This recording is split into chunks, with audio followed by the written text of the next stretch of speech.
natin, magkukwento tayo ng kung ano yung ginagawa natin sa pang-araw-araw. Like kung ano tayo. Like kunwari, sa umaga, gumigising ako ng maaga, ganyan. Kunyari weekdays, tsaka weekends. So, ano naman siya? Umaga, nagigising ako mga 5 sa... So, gumigising ako mga 3 ng umaga. Ganon. 3 ng Bakit ba? Pray muna ako kay Lord, ganon. Wala ako.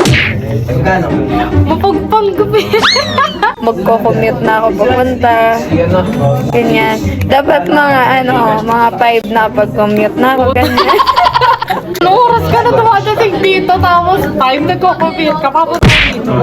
Tete, ayun, pag kunwari, syempre, mainit, ganyan, dadating ako sa school, maaga-maga, ako nauuna kasi dito sa classroom namin.